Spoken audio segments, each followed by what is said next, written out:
we can't be heard. Now we can be heard.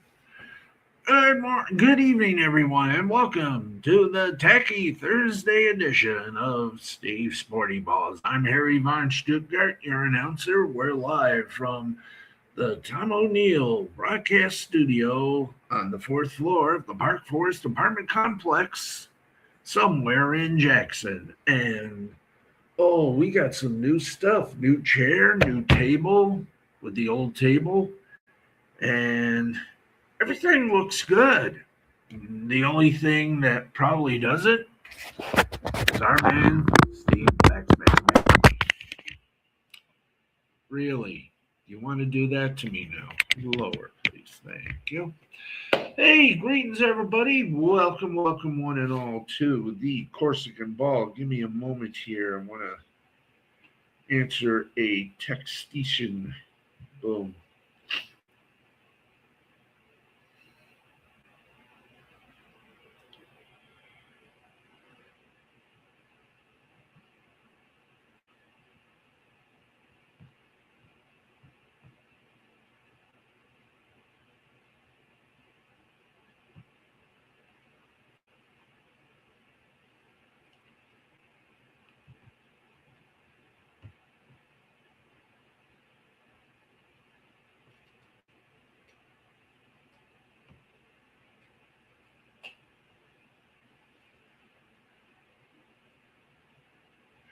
Okay.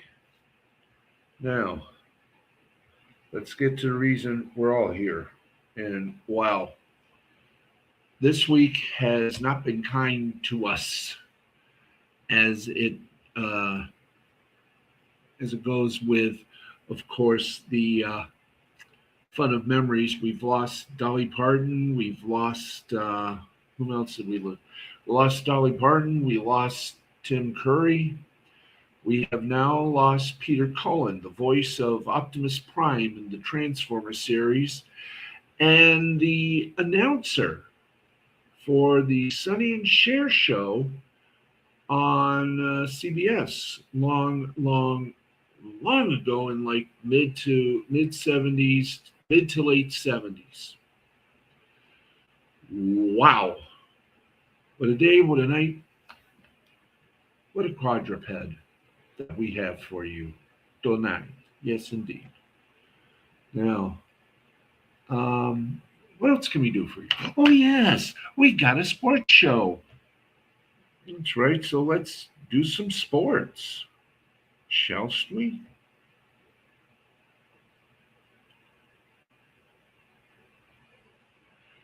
Okay, and we go to the NFL, and there you see our ticker here, which we installed last night with some reports, and we're going to with some headlines. So get ready, get set, and here we go. Leading up to, yes, friends, we got to use the word leading up to the Browns preseason game against the Bills last week, there was widespread expectation inside the Cleveland building that Deshaun Watson would prevail over Shedeur Sanders to win Cleveland's starting quarterback job. While it was fair to question afterward whether the sloppy showcase, let's do that. The sloppy showcase from Watson in that game, and even more so in his well-publicized post-game comments, could impact head coach Todd Monken's thought process with competition. It didn't end up deterring Monken from going with the quarterback he believes clearly gives the Browns the best chance to win. I'm sorry, but it's not Shedeur Sanders. It's the one and only Deshaun Watson. That's right. That's right. He believes Watson, who he officially named as Cleveland's starting QB Monday morning, will bring them very much the playoffs. Wow. However, because of Saturday, the Browns are left with additional external skeptics that Watson will have to have any success as Cleveland's starting quarterback. It's also led to another question among some in NFL coaching and from front office circles. What's next for Sanders now that he's lost the competition? Short answer, nothing. There aren't many, if any, NFL front office staffers that view him as an NFL starting caliber quarterback. To be clear, there have been some positives from Shedeur Sanders these last 2 years in Cleveland, including 24-year-olds finishing 9 for 11 against the Bills on Saturday with a touchdown pass and an interception that was a byproduct of a catchable pass tipping in the air off of the hands of his intended receiver. There's also still a clear chance he could end up starting at some point this season, depending on the play of Watson. However, it shouldn't come as a surprise that the universal expectation around the league is that the future of the Browns quarterback room is currently playing for a college team, and that it's not Sanders. Watson, 2025 third-round draft pick, Dylan Gabriel, or rookie sixth-round selection, Taylor Green. There are also even questions about Sanders' fit as a backup, including, fair or not, because of the celebrity and distraction components that come along with him being such a high-profile, polarizing figure. That factors into why front office officials for multiple NFL teams have told our friends at CBS Sports that they wouldn't have interest in trading for Sanders even if he were available. Now, it's not like any of this should come as a shock. Sanders slipping to the fifth round last year's NFL wasn't just because of some pre-draft team interviews that reportedly didn't go well or concerns about him being a distraction.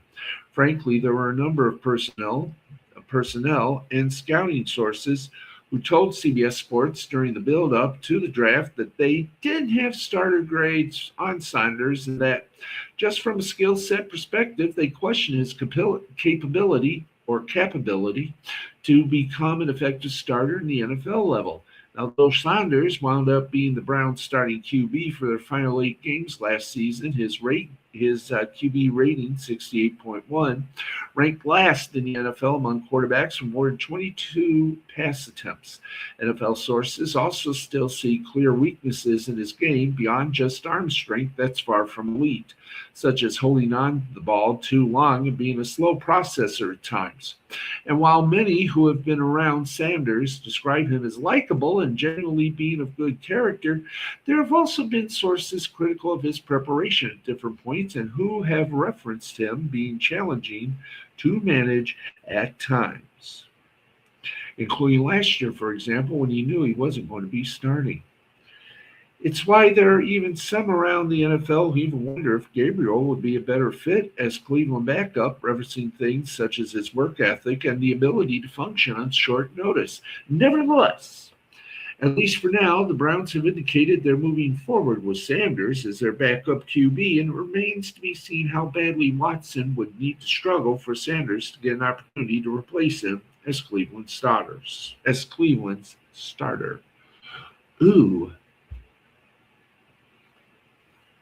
So we have another quarterback controversy. Huzzah!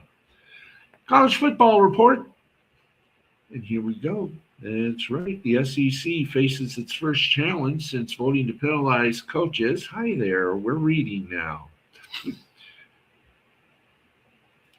Penalize coaches in schools that play former professional athletes. On Thursday, a Texas judge granted a collection of former college athletes temporary restraining orders against the NCAA, the SEC, and Commissioner Greg Sankey. Earlier this week, the SEC unanimously voted to ban professional athletes from returning to college, and 15 of the 16 institutions voted to implement strict penalties on teams that defy that ban. LSU was the only school that abstained from the second vote. 3 athletes included in the latest Texas ruling: receiver Jordan Hudson of the Cowboys, linebacker Wesley Bissainthe of the Chiefs, and receiver Omari Evans of the Chiefs are currently listed on NFL rosters. The Texas lawsuit is the first to challenge the NC2A and SEC, but it won't be the last. According to Yahoo Sports, Louisiana eligibility lawsuit has also been amended to include the SEC and Sankey. That suit includes 3 former Ole Miss players, 2 of whom, tight end Daquan Wright and defensive tackle Xavier Harris, have already committed to LSU. There were already some obvious tension between LSU and the SEC, and these lawsuits will only intensify it. The SEC's penalty structure for playing former professional athletes, which was approved on Wednesday, includes a ban on the head coach for 50% of the season and a financial penalty equal to 50% of the sport's operational budget. Now that the temporary restraining order has been granted, the conference's ability to enforce it comes into question. The Big Ten, ACC, and Big 12 have also voted to impose tough penalties on teams that play former professional athletes, but to this point, conferences haven't faced a legal challenge to its new policy. Okay, hey, how you doing? All right, back to the NFL right now, and this little puppa-wuppa. Man, the NFL has become, once again, the police blotter report. Here's the latest. On Thursday, the Brown County, Wisconsin District Attorney, formerly charged Packers standout running back Josh Jacobs with 2 misdemeanors stemming from his May arrest. The charges, both Class A misdemeanors, are for battery and damage to property per court documents. According to a police report release, authorities responded at approximately 8:37 a.m. on May 23rd to a disturbance complaint involving Jacobs. He was originally arrested and jailed on 5 charges: battery, criminal damage to property, and disorderly conduct, all involving domestic abuse, strangulation, and suffocation, intimidation of a victim. The strangulation and suffocation charge was a felony, and the other 4 were misdemeanors. Jacobs turned himself in 3 days later and was released after 1 night in jail. He had previously denied the allegations through his legal team. Now, in May, the police department did not release any further details. However, those details became available Thursday via an incident report. According to the report, Jacobs' girlfriend, who is referred to as A&M, was going through Jacobs' phone and became upset after seeing he was talking to other girls. When A&M attempted to retrieve her phone from Jacobs, he did not return it, and instead he grabbed her arm and began a physical struggle, which lasted several minutes. That statement was in quotes, obviously. Jacobs then drove away from the residence with A&M's phone, and A&M took Jacobs' other vehicle. Eventually, the 2 returned to Jacobs' residence. When A&M attempted to use her second phone, Jacobs called her a derogatory name and made some comment to the effect that he would do something to her, all in quotes, by the way. Jacobs' girlfriend tried to call police but believed her phone service was down. She was in the garage attempting to go outside with her second phone when, quote, Jacobs grabbed her and threw her to the ground, and she struck her head, suffering an injury. Jacobs then took her phone from her while she was on the ground. A&M laid on the ground for a while and then struggled to walk back to the house, end quote. While she was on the ground, Jacobs appeared to damage her phone. According to the report, quote, surveillance footage from the camera system within the garage of the residence corroborates the relevant portions of A&M's statement that one would expect to have seen on video, including both A&M and Jacobs departing the residence in their respective vehicles and returning to the residence, as well as the altercation A&M described as taking place in the garage. Jacobs' legal representation issued the following statement after the charges were filed on Thursday. Quote, the Brown County District Attorney has reviewed evidence and elected to file misdemeanor charges against Josh that do not include domestic violence. The allegations will be addressed in court and not in the media. Mr. Jacobs respects the District Attorney's office and the process it followed. End quote. The NFL is conducting its own investigation and has the ability to suspend Jacobs. It remains to be seen whether the league will act before the start of the season or wait until the legal process plays out. Jacobs is scheduled for an initial court date on November 17th.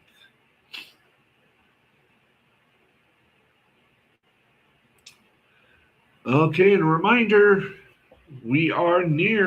this is the third and final preseason game as we begin the countdown to the new season and NFL 26. And we will give you the cuts, the players that did not make it. And we hope you all enjoy what we got for you.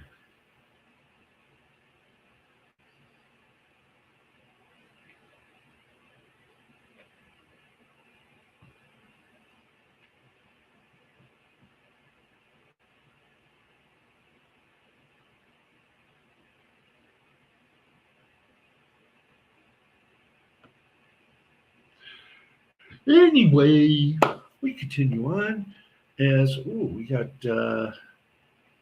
folks in the chat room, so let's get to the comments while we have this moment. It's Matt, Ed, and Eddie saying hello to Steve in the chat. And also, Matt, Ed, and Eddie, as we say bye-bye to that. And we go to the next one.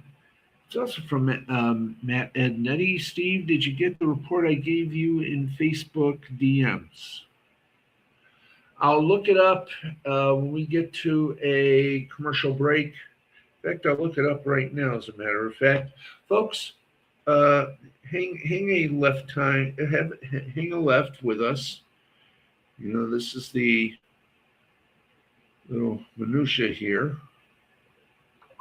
Let's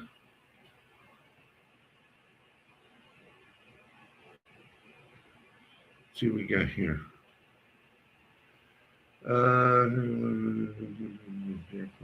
Yes, I did mention the passing of Peter Cullen, who was Optimus Prime from the Transformers. Martha, that's the eye. He was also, of course, the announcer and one of the cast members on the original Sonny and Cher comedy hour on CBS, early to late 70s. So there you go. Boop. So there we go. Hopefully I did a good thing. And to my friends over at J-Town, we're going to give you a quick look here from our camera at some of our new things we got. There's our new big time cleaned recliner. There you go. This is our new table where we will be broadcasting the show from, at least for a while. And over here is our new table from our new position, where, of course, we got our TV. And this will be the new area that we do our show from, because coming soon there will be a couch here. But we're doing this one piece at a time, folks. So I thank my friend Shayna. I'm going to ask if she could sometime in the next few months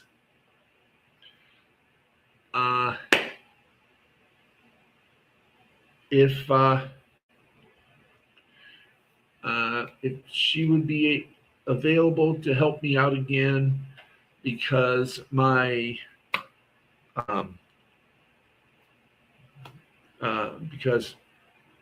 cousin Bruce and his lovely wife are doing a little cleaning of the house that they have, and I got to get my grandfather's desk out. Since I have no car, I'm going to have to rely on somebody to take me over there and to get it. And I've got to ask my cousin Deborah.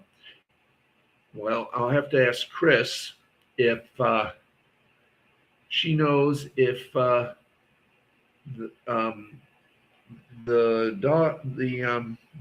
of her, I guess, one of her relatives If the young lady that helped us move my stuff from Angie's house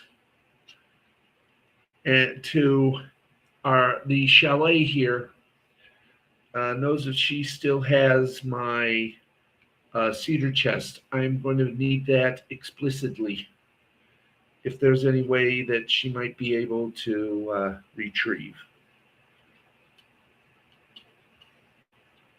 Because I really need that cedar chest back implicitly. But as my cousin Bruce said, it's going to be for the future, but I'm hoping to get some further to talk to them, hopefully I think tomorrow. But boom, there we go. 18 minutes past the order of Porter.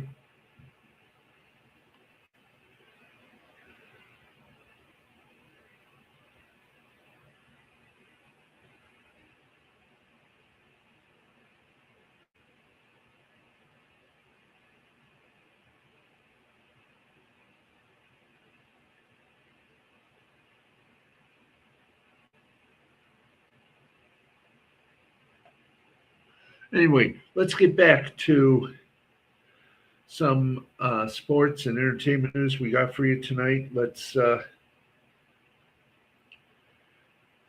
get to, yes, friends, it is time now.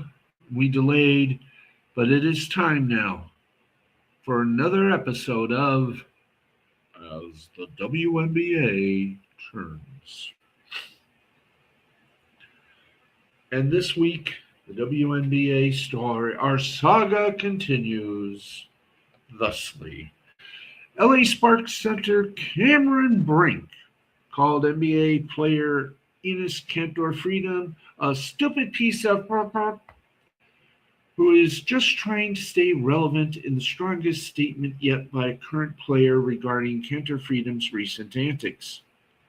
Now, amidst the ongoing debate about transgender athletes, Kanter Freedman and fellow NBA player Royce White have claimed they now identify as women and have agitated to be eligible. Yeah, that's the word, agitated to be eligible for the 27 WNBA draft. On Sunday, Kanter Freedom showed up to the Chicago Sky's game against the Indiana Fever wearing a shirt that read, quote, woman, noun, adult human, female, unquote. Kanter Freedom was ejected from the contest in the third quarter after getting into a verbal altercation with Sky guard Natasha Cloud, who is infamous in starting verbal conflict, and has since been banned from Sky home games indefinitely. Sky owner Michael Alter, who is now a nominee for our Friday night. Hey, we're beginning our Friday night jerk of the week, and well, he said on Wednesday, quote, he, Enes Kanter Freedom, has demonstrated to us unequivocally that he has the potential to be a threat. Well, in that case, the whole crowd, well, in that case, if he's a threat, then the crowd is a threat. You be playing games in an empty stadium, my friend. What a putz. There, that's our name, Putz of the Week. Prior to the Sparks game against the Atlanta Dream on Monday, Brink was asked for her thoughts on Kanter Freedom and the recent discourse that has enveloped the league. Her comments were published late Wednesday by the Mirror US.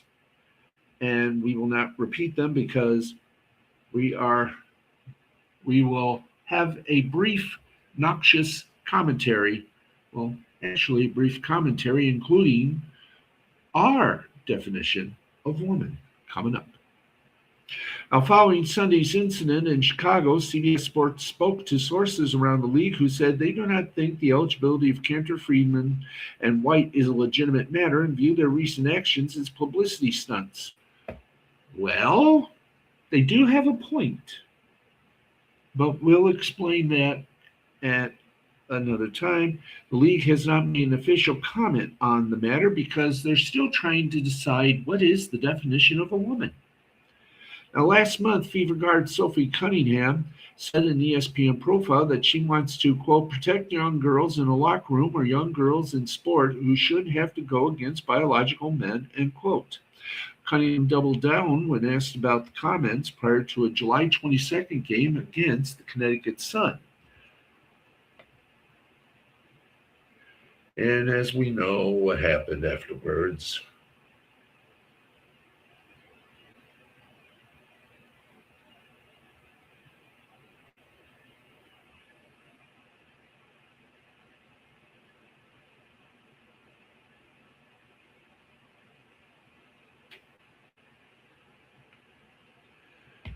Anyway, here we go. Boom. One more. Boom. Now, it's up here. See? Boom. We finish the love. Okay, let's. And of course, this has led to big ratings for a basketball organization that is celebrating 30th anniversary and has not made a profit. Now, to repeat, Cunningham doubled down when asked about the comments prior to a July 22nd game against the Connecticut Sun. Quote, I said what I said. I think it's kind of common sense, and I think I'll always believe in that. I think it's really important to protect children and that little girls who are also involved in that category. I stand on what I said.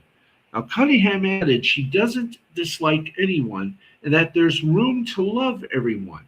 I'm also there to love biological women, and I think that there are rights that need to be protected. And like I said, I'm going to stand true to that. This is Cunningham speaking. I'll never falter in my beliefs in that, but I have never once stated I hated the trans community. Now, like I've said, this is me talking. I have broke bread with the trans community. I have made friends with people of the LGBTQ community, and they have helped me a lot. So, and me and my mom, we broke bread with the folks at the LGBTQ folks, and we have found them to be quite interesting. Now, ever since then, the WNBA has become a battleground for the debate about transgender athletes, despite the fact that the league has never had a transgender player and doesn't have a public policy about transgender participation. The new CBA states simply that, quote, only players who are women are eligible to play in the WNBA, end quote. Earlier this month, the WNBA convened a task force to discuss the issue and made a statement that read in part, quote, we will approach these important conversations thoughtfully and in alignment with the values of our league. There are no immediate eligibility matters affecting the WNBA, and we strongly denounce the bad faith efforts to use these topics to demean or marginalize others. In a few moments after we come back from the musical interlude at 10:34, I'll have a little comment. And it's going to be a nice one. Anyway, time now for some golf. That's right, the final event of the 26th PGA Tour postseason kicked off today with Min Woo Lee setting the pace at East Lake Golf Club in his first Tour Championship appearance. The Australian looked right at home as he tied his personal best on the PGA Tour with a sizzling 8 under 62. Lee leads Victor Hovland, Colin Morikawa, and Chris Gotterup by 2 strokes as he attempts to become the second straight FedEx Cup winner to claim the season-long race without a win that year during or prior to the Tour Championship. Since a runner-up finish at the Scottish Open, Lee arrived in Atlanta with finishes of a tie of 59th, tie of 55th, and a tie of 47th in last week's 50-man field at the BMW Championship. Admitting to being a bit down on his game, Lee flipped his attitude and his game followed. Lee hit 16 of 18 greens in regulation to lead the field in round one while gaining nearly 3 strokes on the greens. In his first official stroll around East Lake, he did not drop a single shot as he put 8 birdies on the scorecard, 4 on each 9. Lee can thank a small tweak in the bag, while Hovland can credit a renewed commitment knowing that it's the final event of the FedEx Cup playoffs. Other first-timers, Ryan Gerard and Ryan Fox, didn't miss a beat either as they found themselves inside the top 10 at 5 under and 4 under respectful. Those are the same tallies as 2 of the most beautiful swings of the game as Ludwig Auberg opened the affair with a 65, one better than Adam Scott's 66. So, who are the leaders, you may ask? Well, let's go to the leaderboard, shall we? Minwoo Lee is first with 8 under. Then we got a 3-way tie for second with 6 under between Hovland, Morikawa, and Gotterup.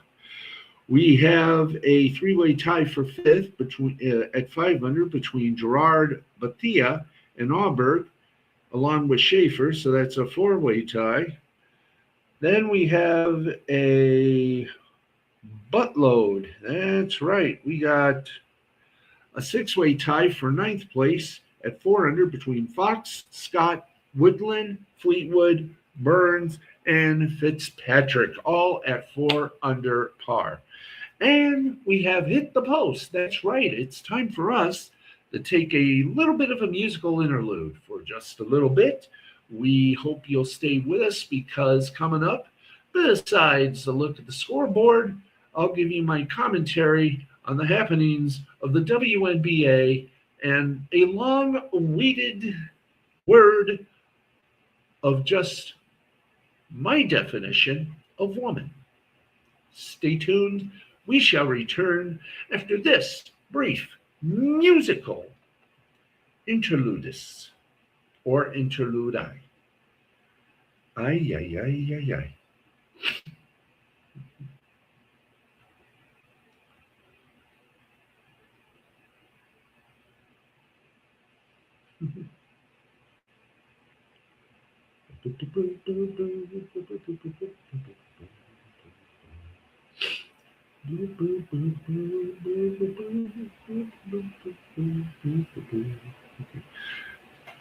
We just got to find a musical interlude.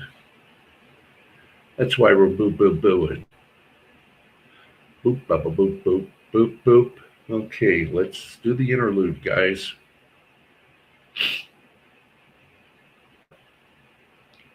What a good interlude we got for you.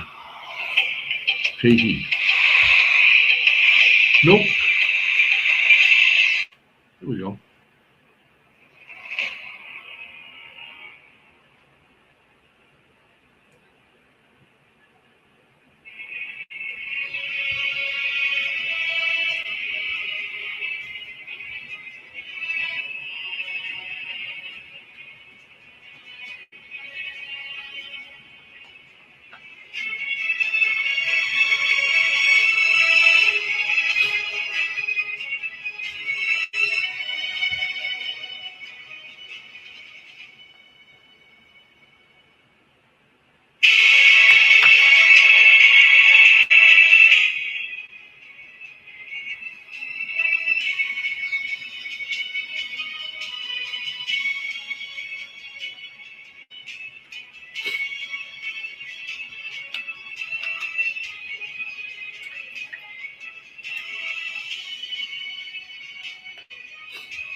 right.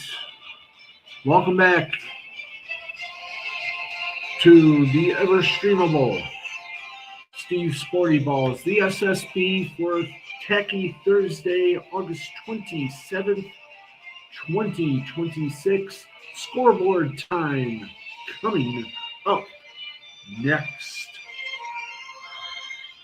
Okay, let's home it down.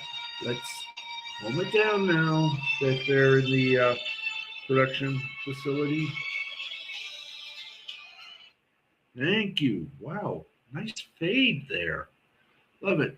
Steve Baxley here with you, the Baxman as always. And tonight it is time for our commentary.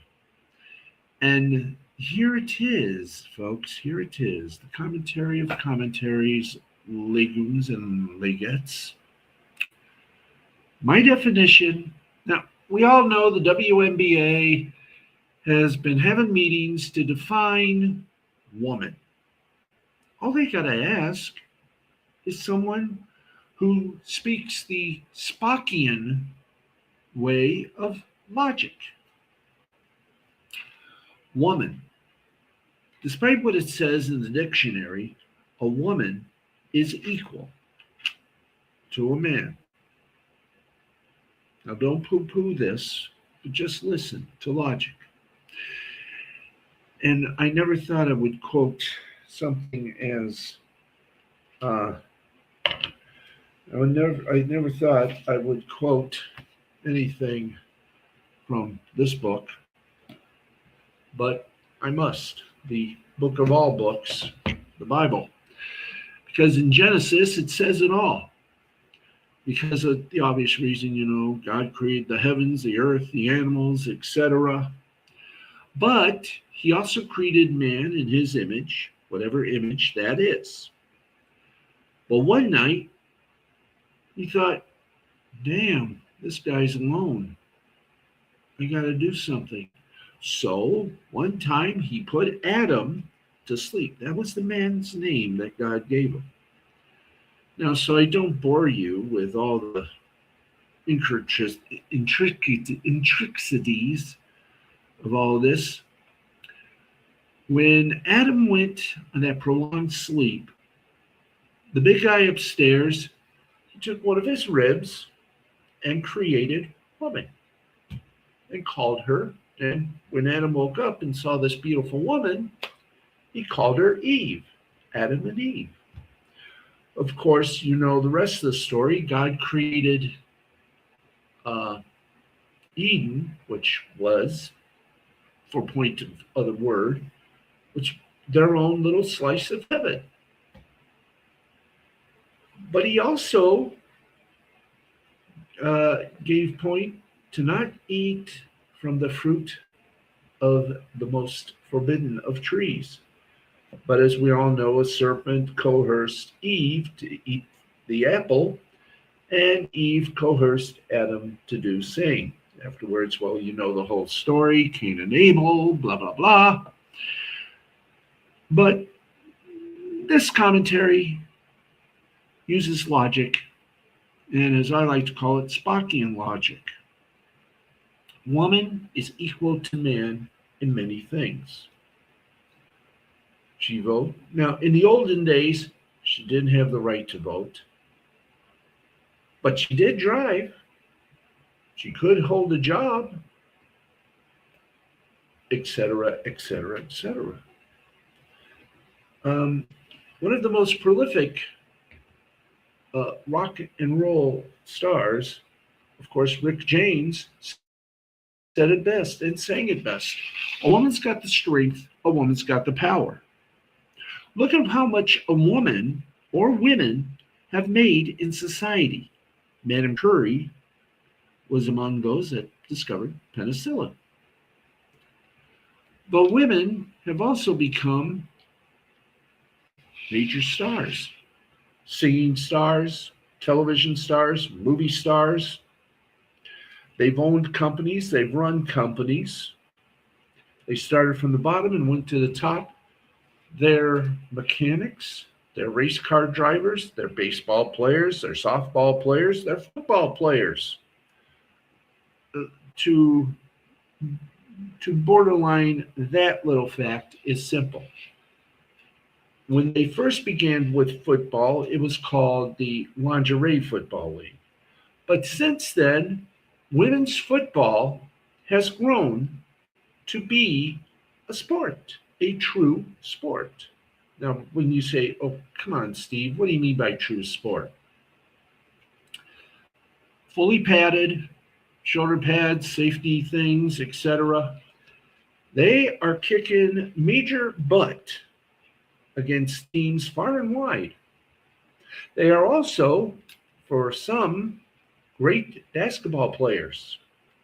College basketball, and now a pro league. Sadly, that pro league is, well, still trying to find a profit, but they do have a leader named, or a couple leaders out of many, Caitlin Clark and Sophie Cunningham, among others, minus Angel Reese, who's more an influencer than a basketball player, but still, she's okay. There are women wrestlers. In fact, only one promotion out of many, there's maybe 2 or 3 wrestling promotions that have made women wrestlers the prime focus in some way, shape, or form. Women have tag team titles. They also have championship titles. Women work in places like auto shops. During a war, you remember, a woman by the name of Rosie the Riveter? She helped build this nation while the nation was at war. To this day, you have ambassadors that are women. In some countries, you have presidents that are women. Now, who's to say this country will be among those that will one day have a woman president?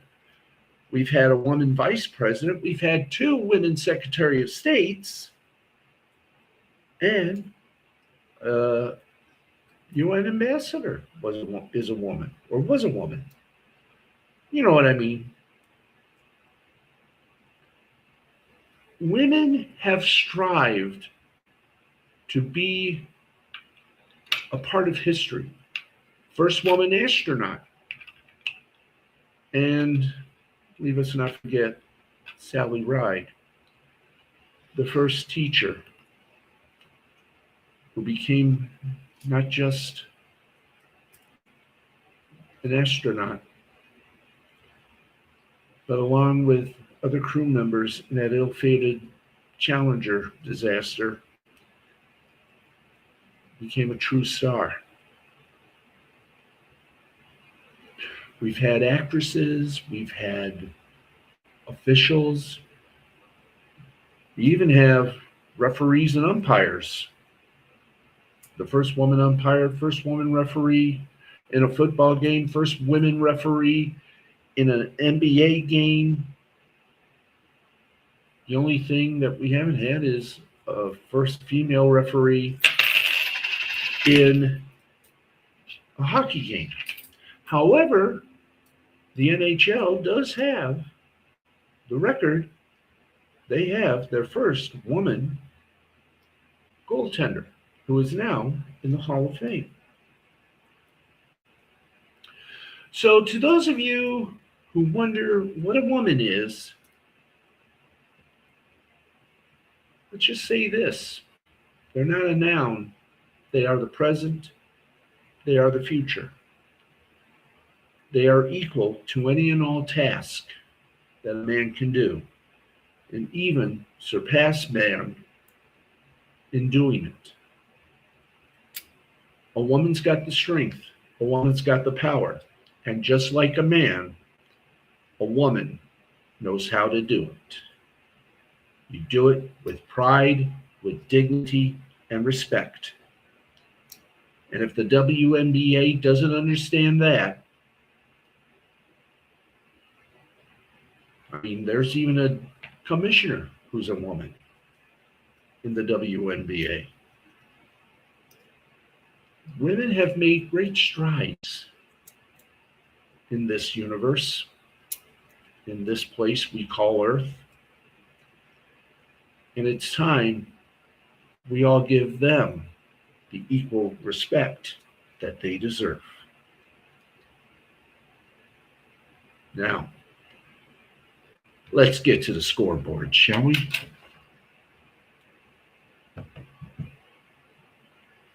Man, that was a lot. And I believe in that. I truly do.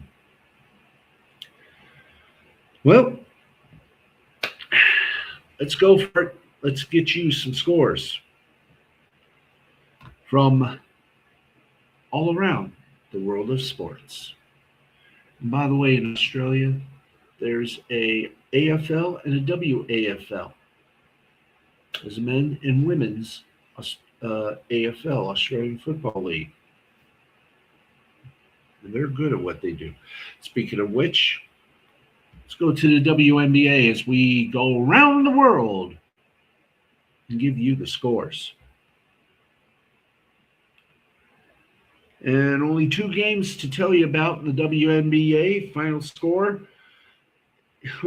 wasn't even close. Golden State demolished the New York Liberty, the defending champs, 79-60. Meanwhile, 3:35 left to play before the half.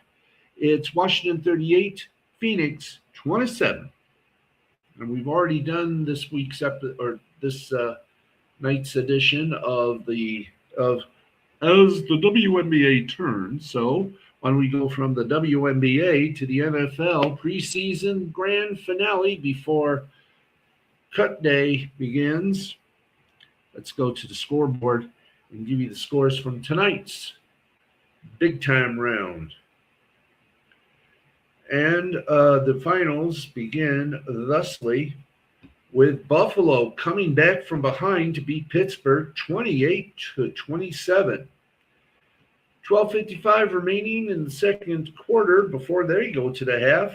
And it's a barn burner in the Battle of Los Angeles with the Clippers leading the Rams 7-3. Rams ball, 1st and 10 on the LA Chargers 30-yard line. Also, 55 seconds left in the fourth quarter. New England is losing to Cleveland 37-13. Wow. 1:51 remaining in the fourth quarter. 1:44, excuse me. It's a tight one between San Francisco and Vegas. San Francisco leads by 3 over Las Vegas, 15-12. Vegas with the ball, 1st and 10 on their own 26-yard line. Games tomorrow night. Let's go to the 6 o'clock game. It's Washington and Baltimore. That starts at 6 p.m. 7 p.m. games are Atlanta at Miami, Houston at Carolina. 7:30 games, New York Giants versus New York Jets, the Battle of New York. 7:30 game, Tampa Bay versus Jacksonville, the Battle of Florida.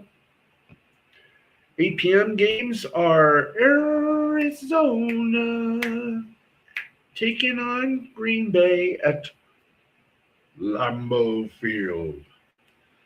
The 8 o'clock games are Cincinnati, Phoenix, New Orleans and Dallas, Seattle, Kansas City, Minnesota, Denver, Detroit at Indianapolis. Saturday, 1 o'clock. Saturday night, 6 o'clock game, Chicago at Tennessee. So we got a lot of games coming up. And then, of course, we will bring you every night for at least the first week. And next week, our coverage of Cut Day, of NFL Player Cut Day begins. We will give you up to date, or keep you up to date, as to the players that made it and the players who are seeking solace. And if anyone knows who Solace is, let us know.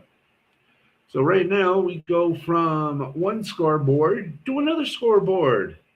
That's right, folks. It's time to bring you the rest of this little reportage.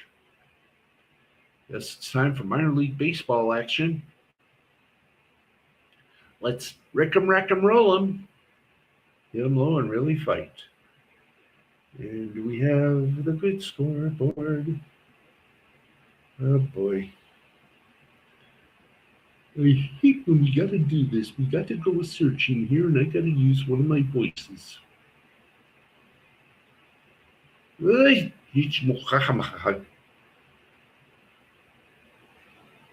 Come on.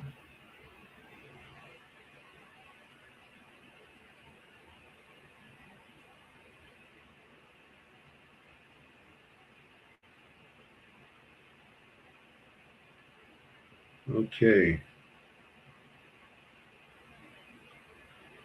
Oh, lordy, lordy, lordy, lordy, lordy, lordy, lordy. Hordy, hordy, boom. There we go. Let's go do it. That's right. It's time to go to it. And this time we're running the gauntlet here.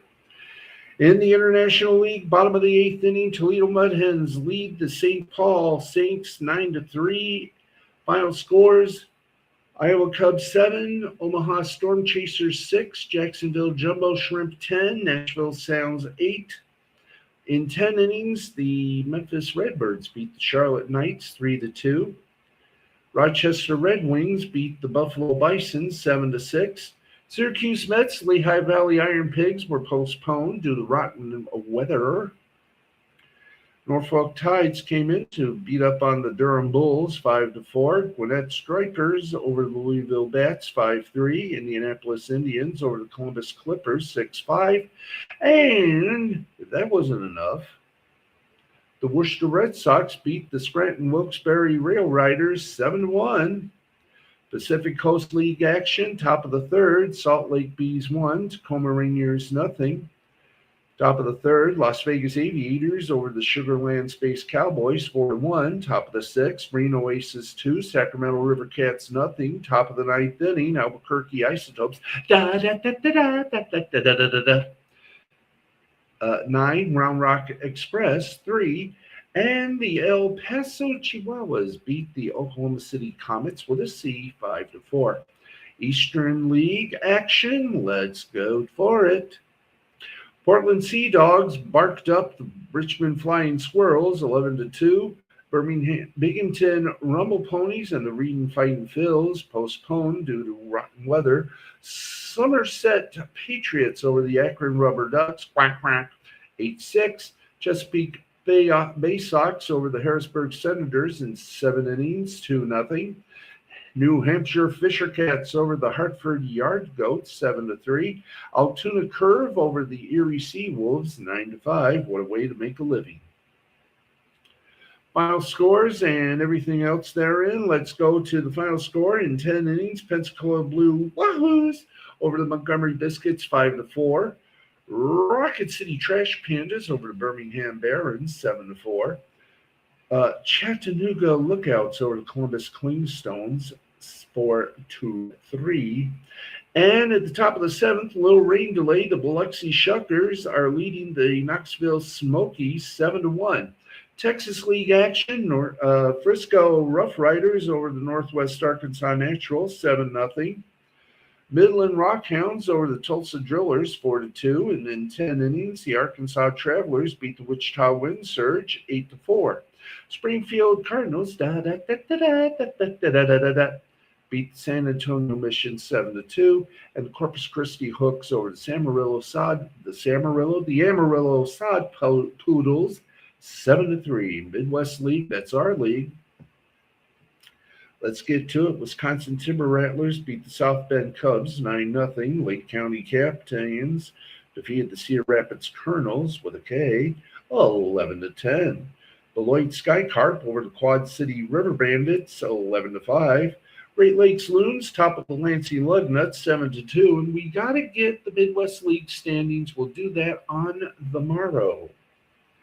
Final in 10 innings, Dayton Dragons over the Fort Wayne Tin Caps 9-3.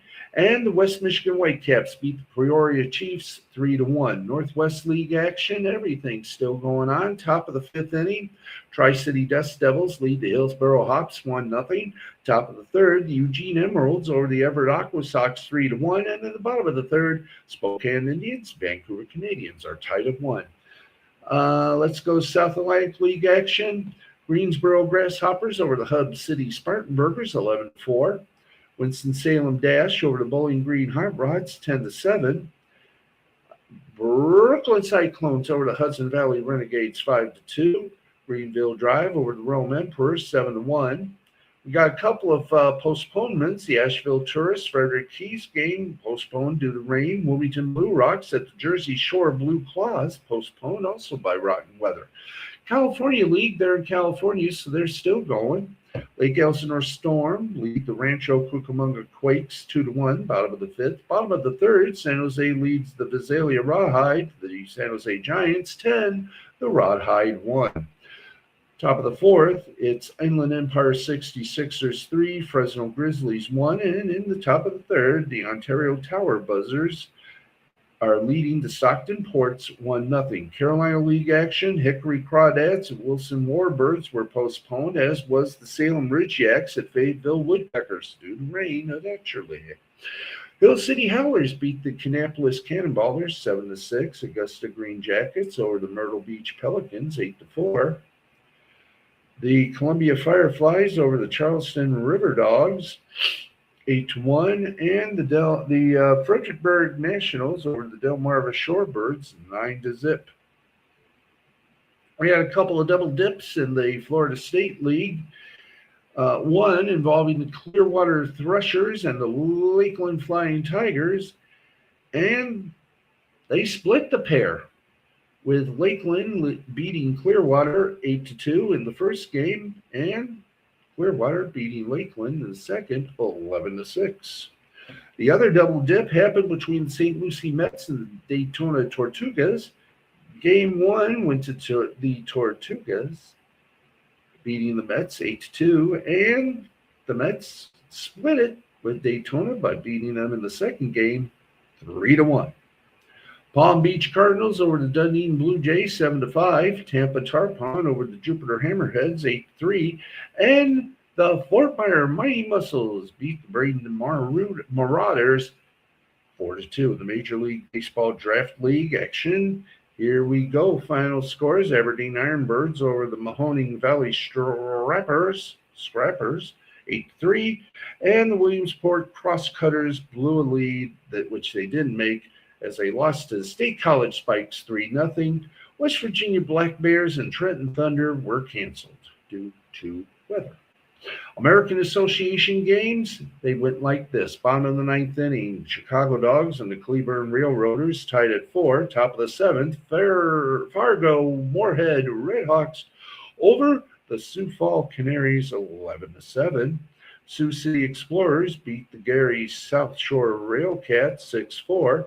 Top of the 10th, it's still Kansas City Monarchs 6, Winnipeg Golden Knights 6. And final in 10 innings, the Lincoln Salt Dogs over the Milwaukee Milkmen 10-8. In the Atlantic League action, in 10 innings, it was the Staten Island Ferry Hawks over the York Revolution 6-5. Charleston Dirty Birds over the Lancaster Stormers 7-6. Lakeland Legends over the High Point Rockers 11-6. Long Island Ducks beat the Hagerstown Flying Boxcars 13-7, and the Gastonia Ghost Peppers over the Southern Maryland Blue Crabs 11-9. In Frontier League action, let's go to games that are still going on right now. Washington Wild Things, Gateway Grizzlies, top of the 9th, tied at 4. Windy City Thunderbolts over the Mississippi Mud Monsters 15-9 at the bottom of the 7th. And in the bottom of the 3rd inning, the Down East Bird Dogs lead the Tri-City Valley Cats 10-3. Final scores, Lake Erie Chambers 6, Lawrence Yalls 4. New Jersey Jackals 7, Brockton Rock 2. Quebec Le Capitals over the Joliet Slammers 8-2. Trois Rivieres Agles 5. Sussex County Miners 4. And the Evansville Otters beat the Schaumburg Boomers 3-0. The only score we do not have yet is the Ottawa Titans and New York Boulders game. In the Pioneer League, why bother? None of their games. The Boise Hawks, Great Falls Voyagers, Ogden Raptors versus the Billings Mustangs, Red Pocket Mobiles at Glacier Rage Riders, Yuba Sutter Freebirds at Idaho Falls Chuckers, and the Missoula Paddleheads at Oakland Ballers, and the Long Beach Coast at Modesto Roadsters have not even reported in. We've already given you the WNBA scores, and that's it for the boards. Let's go now to our entertainment report, and we do so rapidly. And of course, there are little coverage. And here we go. I know that you're bringing up an ad, so let's pop the ad out.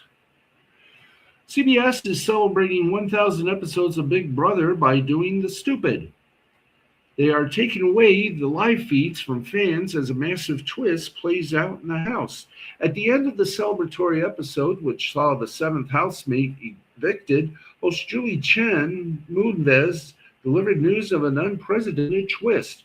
Moonves said the remaining players would be transported to medieval times, to the year 1000, which would, quote, challenge the house guests socially and competitively.